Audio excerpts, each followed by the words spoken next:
Brad Loiselle. I am currently the CEO of Skill Council of Canada and Pure Water in Iceland. I've always been an entrepreneur my entire life. I'm doing some pretty crazy things around the world. I've built some incredible global companies, companies that people thought there was no way I was going to build.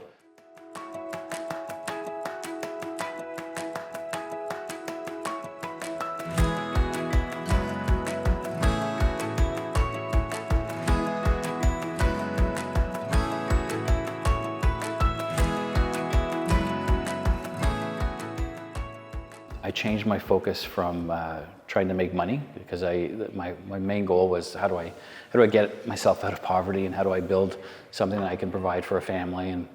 But in 2008, I was in China and I came across a level of poverty I'd never experienced before. Little babies living on the street, and it really, really bothered me. And I couldn't stop thinking about it. So I decided that I was going to build an education company. I thought if I can provide access to education for those who don't have access to it, maybe I could change the pathway that people have.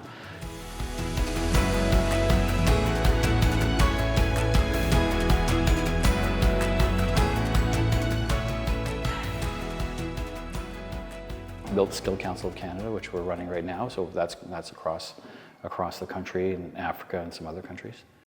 Our Indigenous partners out east, about 5-6 years ago, we were working on our education program with them, trying to help Indigenous people get access to education.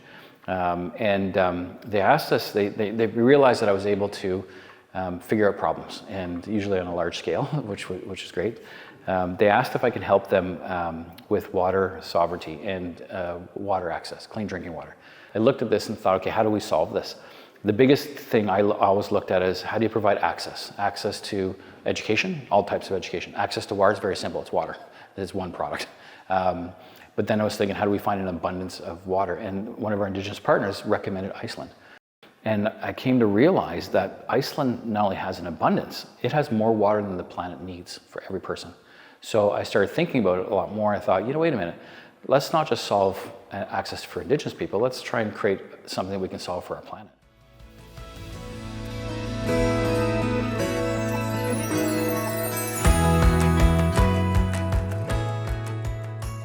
I grew up in special ed in my entire life. I was struggling with reading and writing.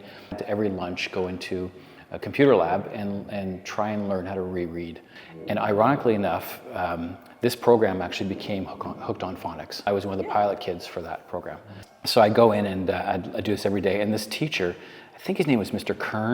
Kearns, I don't remember, but he used to bring me a Pepsi or a Coke every day, which I loved because it wasn't in our house, we didn't have that. Throughout the entire year, I kept getting better at it and better and better. And I learned the amount of people around our planet that have dyslexia or had dyslexia.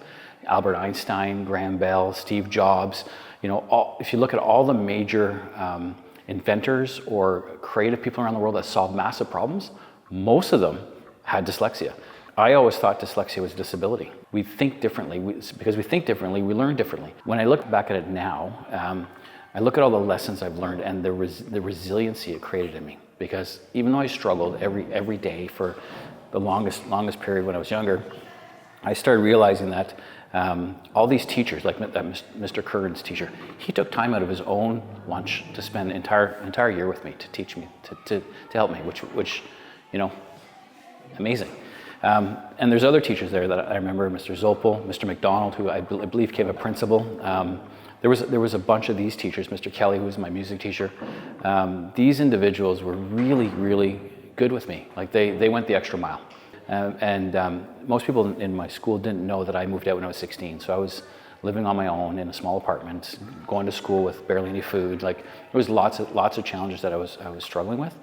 They had a significant impact on who I became, because if it wasn't for the light on the end of these pathways, my life could have been totally different today.